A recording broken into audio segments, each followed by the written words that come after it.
Welcome to CHGO Fire. I'm Alex Campbell, and about a month ago, I was pretty sure that the Fire were good. Now, after the worst loss in memory, not so much.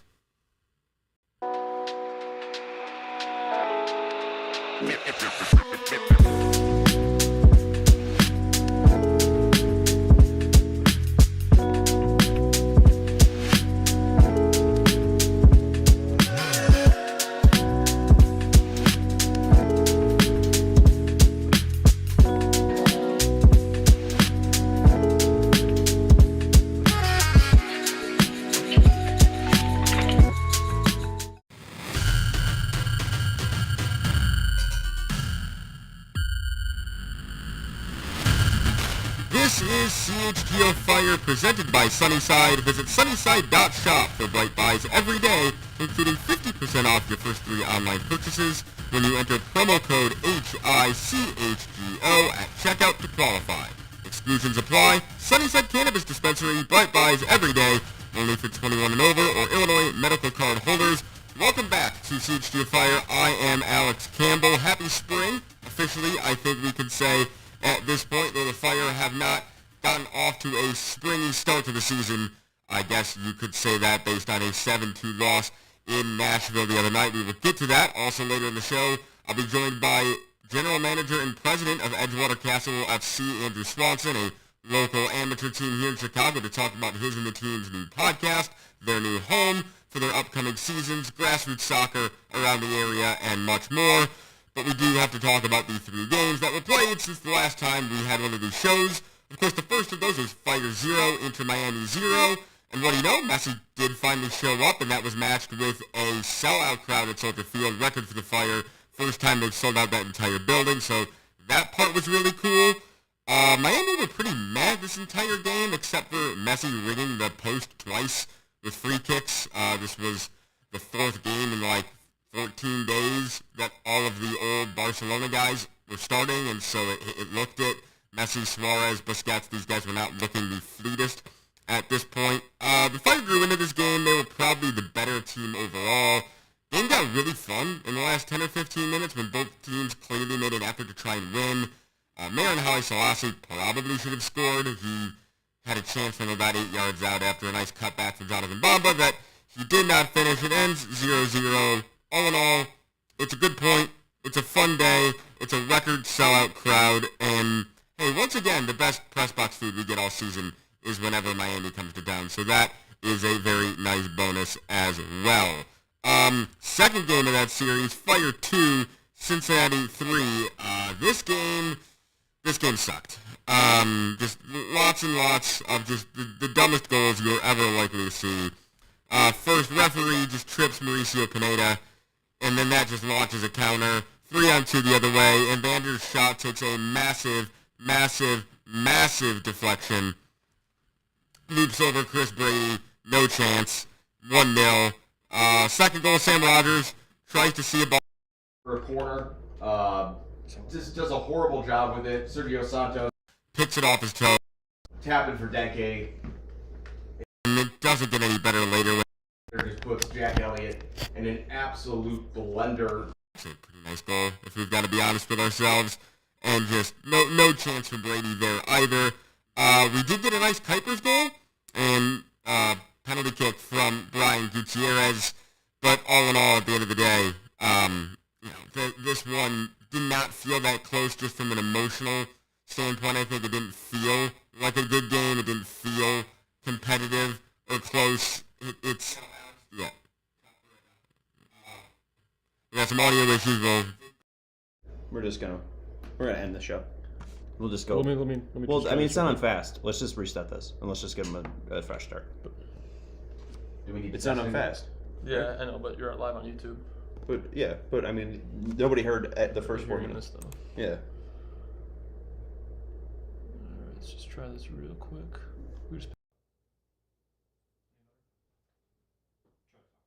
Testing 1, 2, 3, seeing if the audio issues, we're having a few struggles here on the front end, seeing if that's getting any better, although it's kind of apropos for the week that the Fire are having. Sean Anderson doing the best we can here behind the scenes. That soundboard just doesn't like this show, does it? Testing. Sounds fine now. Yep. All right, so Alex, why don't you just restart? Just tell everybody what's happening. We're just gonna start. Yeah. So if you're in the chat right now, we're gonna reboot. We're gonna reboot the stream. So just hang tight with us. And if I understand how this We're just gonna truly just say we're just gonna new show. We're just gonna restart. So, yeah. So if you Bear with us for 30 seconds. yes, we're gonna start from the top, but don't go anywhere. Thank you to everybody in the chat for confirming you can hear me well, and we will re-rack from after the cold open.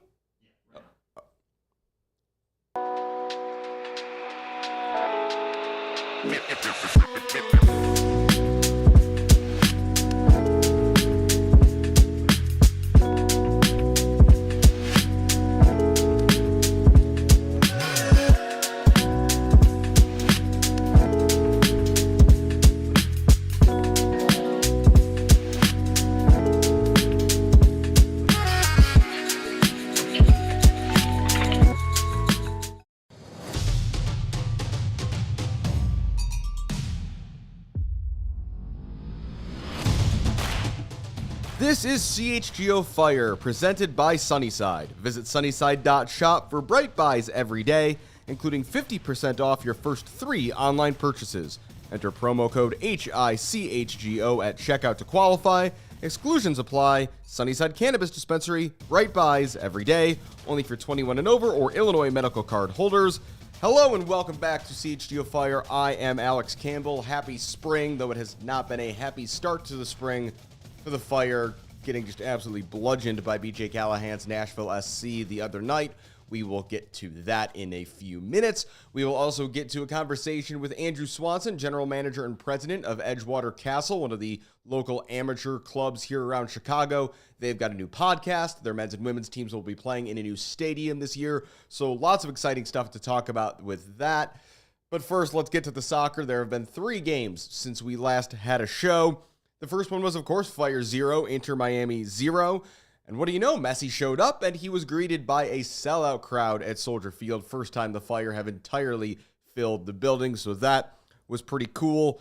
As for Miami, the soccer team, they were pretty meh outside of Messi hitting the crossbar twice with free kicks, one of which was saved incredibly by Chris Brady. I think when we get a chance, we actually have a photo evidence. Chris was very adamant after the game that he did in fact save this. It was the first thing he said to the media, and if you're watching on YouTube, you can see it's just the middle finger on his right hand gets a touch on that ball. And so shout out to Daniel Bartel for that photo, guy who's all around Chicago soccer, including at most of the Fire and Stars games. Good follow on social media as well.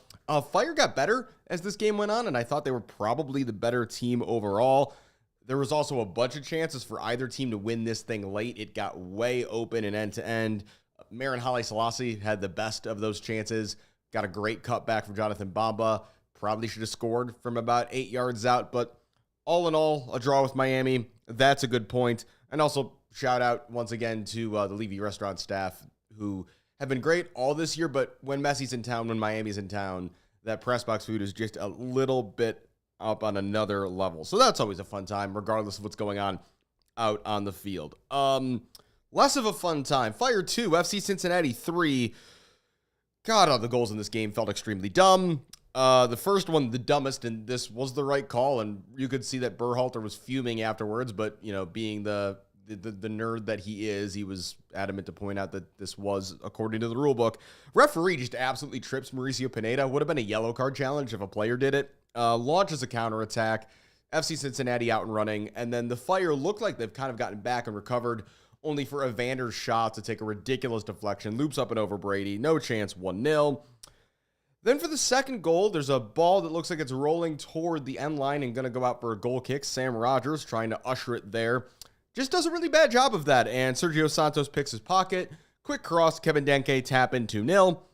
And then FC Cincinnati's third goal later involved Jack Elliott just getting his ankles broken in all sorts of bad ways by Evander. Actually, this one was a really nice goal. Evander's really damn good when he's, you know, on his game. There's a reason that in the Athletics offseason survey of MLS coaches and chief soccer officers, Evander was voted as the best player in the league, not named Messi. We saw that at Soldier Field in this game.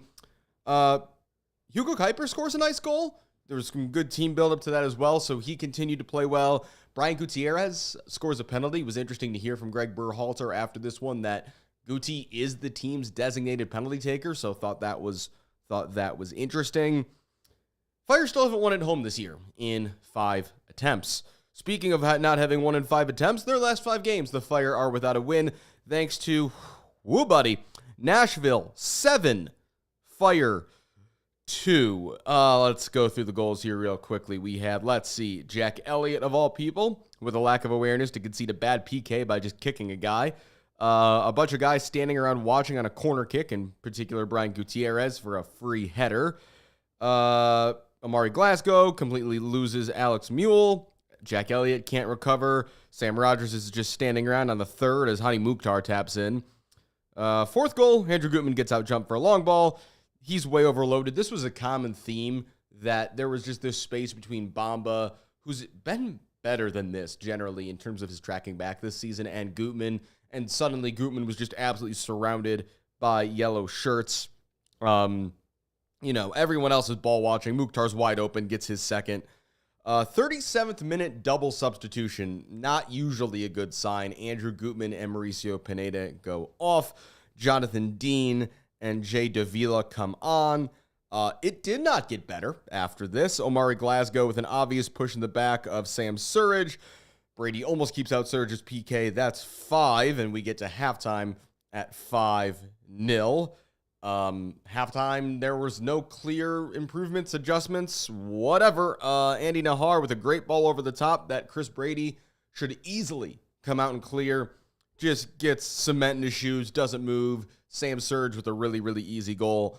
And then Surridge, a few minutes later, scores an exact replica. And I heard one person make the comment that it almost seemed like he was laughing as he scored this goal because it was just so easy for Surridge in particular, and also Hani Mukhtar, to get in behind Elliott and Sam Rogers. I thought they both had a really, really poor game on Saturday night. Not that anybody was good. The Fire did, though, manage to avoid setting any records for largest margin of defeat or most goals conceded, in part thanks to a Tony Cruz-esque free kick goal from Philip Zinkernagel. If you can remember the goal Cruz scores in the group stage, I think that's the 2018 World Cup, the one where they don't get out of the group, where he does that quick little exchange from a tough angle and sticks a top corner. Great goal by Zinkernagel. And then we get our requisite Kuiper's goal. Jack Elliott with the header, much like we saw in that 2-2 DC United game in the first home game of the season. Hugo Kuiper, 7 goals on the season. He's tied with Ty Baribo of Philadelphia for the league lead. So there is that, but all around, this was just absolutely embarrassing. This is the 13th time an MLS team has scored 7 goals or more in a game. Most recently, the Union blanked DC 7-0 in 2022. This is the 3rd time an MLS team has lost by at least 5 when conceding 7 or more. There have been 5 teams to lose a game by 7, so the Fire didn't do that. And that brings us to a point where the Fire have played their first 10 games of the 34-game MLS season, and 10's a nice round number to try to make some, assessments, can look back, and I'm trying not to let this one particular game color things too much, but I think the negatives, the issues with this team were really underscored in this performance on Saturday night. There's a couple guys in this team who I just, maybe they weren't expected to play a lot of minutes, but they're not good enough. We saw Christopher Cupps, teenage center back, get his debut late in this game, and Berhalter went out of his way to make the point that the Fire did not concede any goals when Cupps was on the field. I think that was more about Nashville cooling it off once the clean sheet was gone than anything else. But at least at this point, I want to see Christopher Cupps get more minutes than Sam Rogers. Rogers was a guy who was brought in to be a depth piece, to kind of take a flyer on after bouncing around Norway for the last several years. He's just not an MLS starting quality center back, and I'd rather see a kid go out there and maybe struggle a bit but be backed by the coach than watch week in and week out as a guy is clearly just drowning out there. The other thing is Jack Elliott doesn't have the legs to be the faster or more mobile of the two center backs, which was kind of the whole reason I think him and Carlos Terán work as a pairing. Terán's out for a very long time with a serious muscle injury. Taylor's oldest time, that guy can't stay on the field. Omari Glasgow's not a right back. He did, I think, a really admirable job in that Miami game and really fought through that and was really disciplined. But we've seen these last couple of games, just he can give you some stuff going forward, but he's just, at his stature, you've really got to be able to, be a physical presence. And speaking of guys who can't stay fit, Leonardo Barroso, that guy is a spark plug. He is Xherdan Shaqiri density, and that makes it okay to be like 5'5" playing right back. Omar Glasgow might get blown over by a stiff breeze, on the other hand. Speaking of the injuries, and again, I'm probably preaching to the choir here, I really hope somebody is doing a review of lots of details to make sure that this is not somehow a self-inflicted problem. I mean, I've got no reason to believe it is, but the amount of guys who keep going down with these nagging muscle issues, we're definitely at the point where this is a big concern. I, as a fan, think back to there was a period near the end of Arsene Wenger's time at Arsenal where it was kind of a running bit that Arsenal's players would just always get these little injuries, and it feels kind of like that right now. But again, the Fire don't have the luxury to rest guys because they got so many guys who are hurt that everybody who's healthy has to keep playing a lot of minutes. It's kind of a self-fulfilling cycle. Hopefully, there's an opportunity in the not-too-distant future to get out of this injury hole that they're in. One more negative, I guess, because, again, this is the theme of the day. Kellyn Acosta and Brian Gutierrez were the two guys I had written in Sharpie as starters in Berhalter's midfield three to begin the year. And for different reasons, I think they've both had pretty disappointing seasons so far. Gutierrez, for both injury and disciplinary reasons, hasn't been able to be on the field as much, and there's really no signs that he's become a better player in the final third, which is really where he needs to raise his game.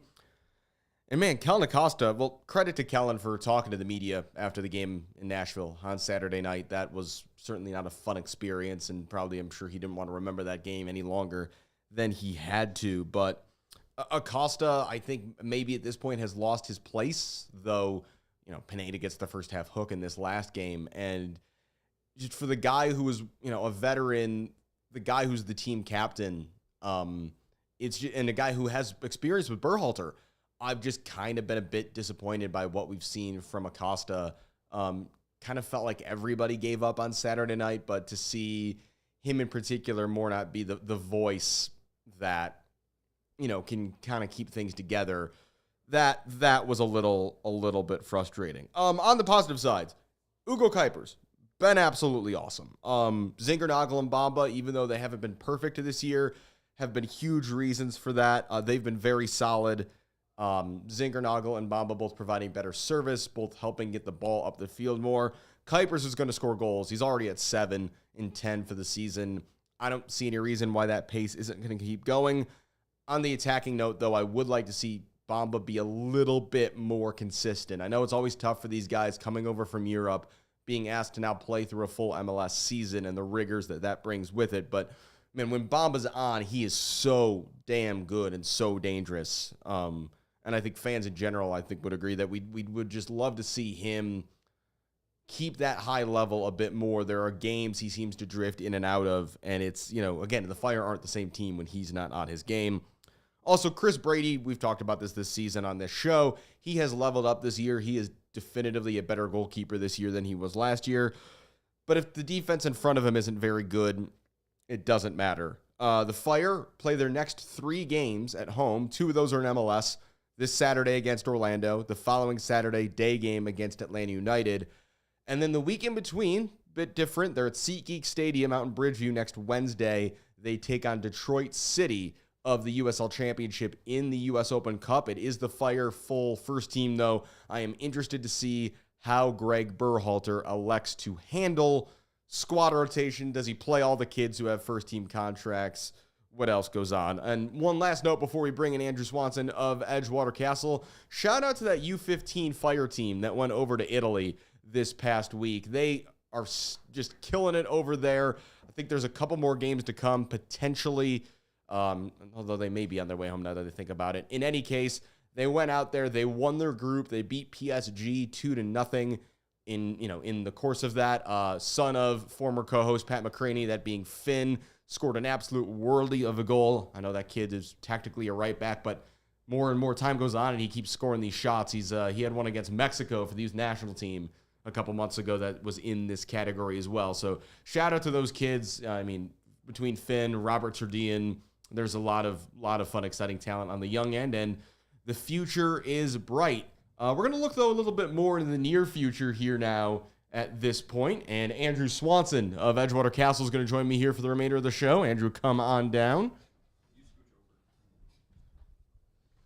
The video audience can witness this little shift. For the audio audience, the view has changed up a bit here, and I am now joined on set by the president and GM of Edgewater Castle. I like to start every video interview just looking right down the barrel at everybody. Hello, everyone. Thank you so much for having me. Absolutely. A man who's no stranger to being in front of an audience for other reasons in your other life, but on the stage. But I think we're going to stick to the soccer mostly today. Sounds good. And talk about Not the Fire, get a little bit more local.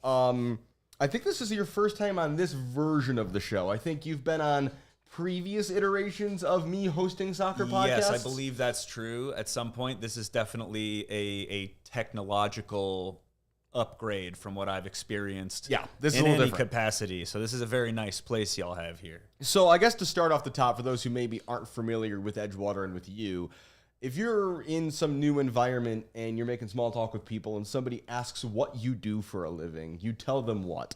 Great question. It's an easier answer now. I tell them I'm the president and general manager of Edgewater Castle Football Club, which is the truth. I'm doing that full time now for the first time in the 8 years we've existed.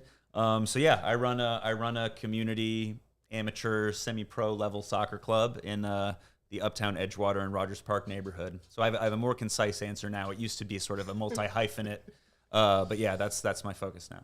And when you think about what about that experience, what about running a local club, a local organization, a grassroots organization, why is that something you're so passionate about, and why is soccer the way you love connecting with the community?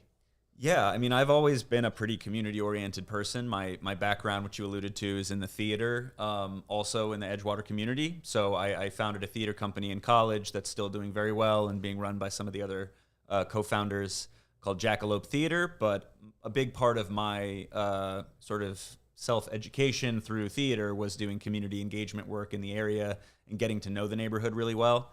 And then it wasn't until later that I fell in love with soccer in a very random story that we probably don't have time for. But eventually I sort of discovered that, the community we live in is such a global community in a very global city. So, there are 80-something languages spoken between, Lawrence and Devon or up to Howard. So it is a place in which it just seems there is a lot of opportunity for soccer fans to exist that come from all over the world, So it felt like a really good way to unify my community through the medium of soccer once I sort of discovered and then became obsessed enough to start a club through it.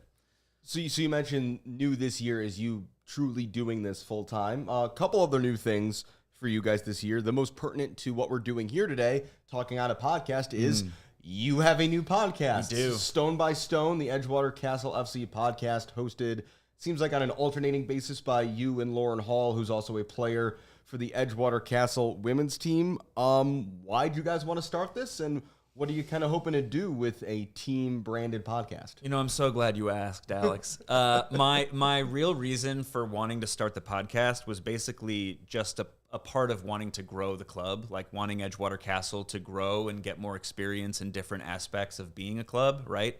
For us, a lot of it is about having such a short season in which we can actually engage with fans and make new fans and get people introduced to the club, or also just keep fans around, right? So we really do want to make sure that we have a way for people to stay in touch with us throughout the year. So this off season, we decided to start the podcast, started interviewing some players, and started then, going out to talk to different people in different aspects of the game, coaches, people that have, other experiences than us.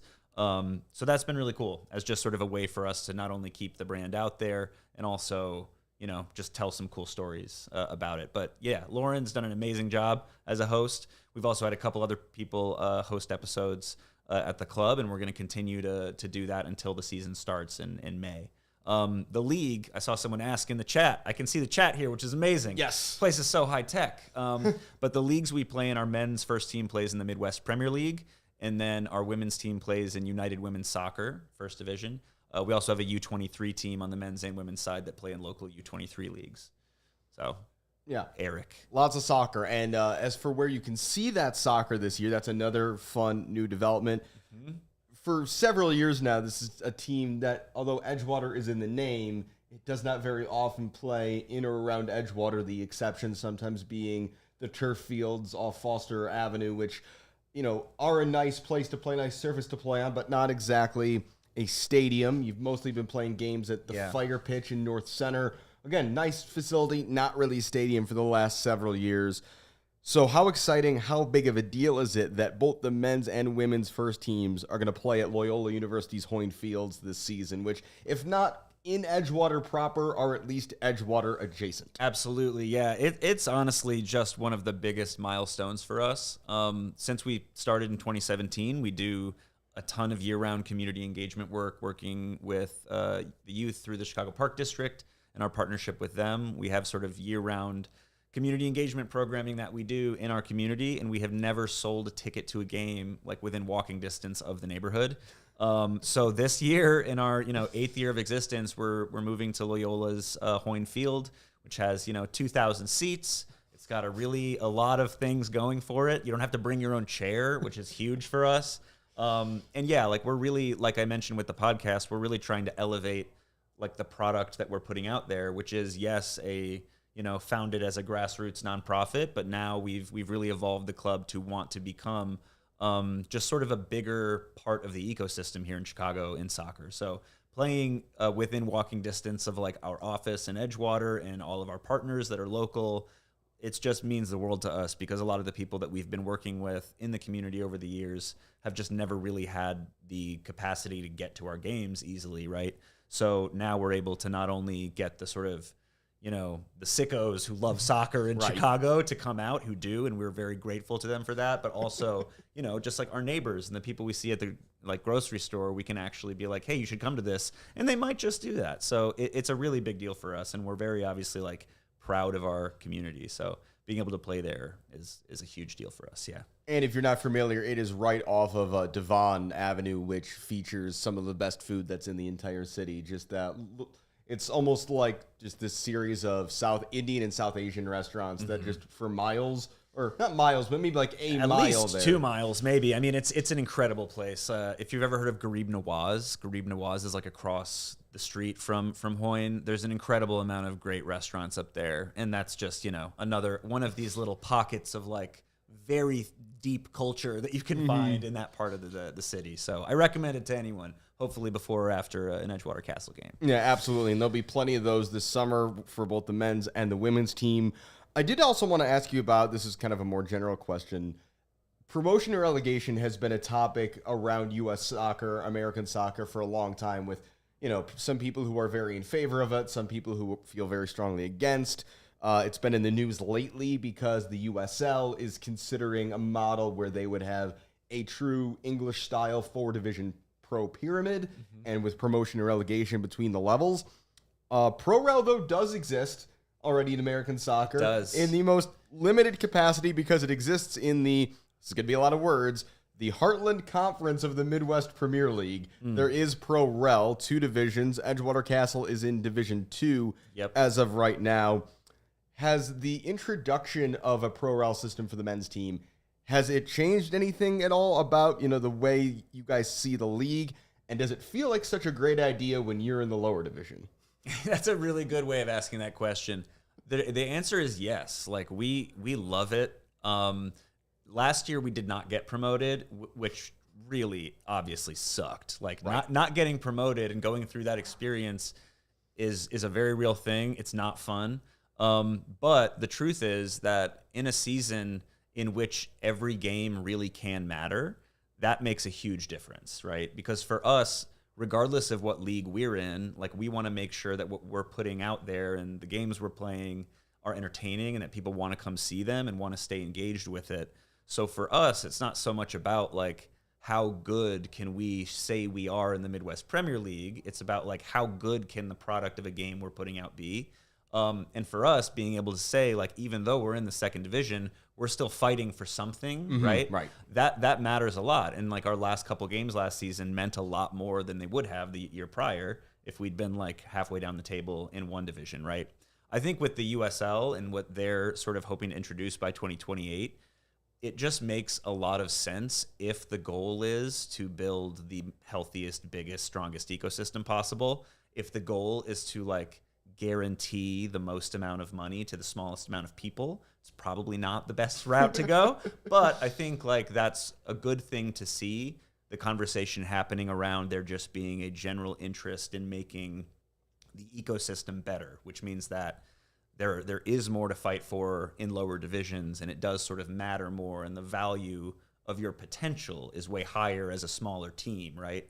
Those kinds of things make soccer cultures in other places so attractive and so like addictive to be a part of, because it is this like constant journey up and down, right? Whereas here, I think we've never really had that experience. So I'm all for it. I'm all for pro rel. Put it on social media. I'm for it. I think it's great. And not getting promoted last year just makes us want to get promoted this year so much more. No, you know? absolutely. Yeah, and it's interesting in the context of the Open Cup, which of course the Fire play their first Open Cup game next week. I mean, you think about the rarity of, you know, not this last season, but the season before, a team from your league, Chicago House, made it all the way through 4 rounds of qualifying, then won a game in the main draw, and eventually got to 2 games in the main draw, I think, and then got to play the Fire eventually. Yeah. But that's a really long way to go, whereas if you look, for example, let's say the FA Cup in England, basically every year you will get one time where a Premier League team plays some minnow you have never heard of. Exactly. And it's like people standing on the raised tractor thing to watch. Right, and it would be cool if we lived or had a American soccer ecosystem where those sorts of things, where obviously there would still be a lot of financial distance, but where you felt like you had a shared stake in the same thing. Really appreciate all the time, but before we get you out of here, kind of big picture question for the teams on the field this season. Beyond, obviously, the men's team getting promoted, that's a big one. What are you most excited for? What are your goals for this season for Edgewater Castle? Yeah, on the field, the goals are very simple. They stay the same pretty much every year, which is just like win a lot of games, score a lot of goals, defend well. I think this year we really have, in every aspect of the club, tried to just raise our level and raise our floor. So we're really trying to put excellent squads out. And yeah, represent the neighborhood as well as we can, and hopefully win a lot of games.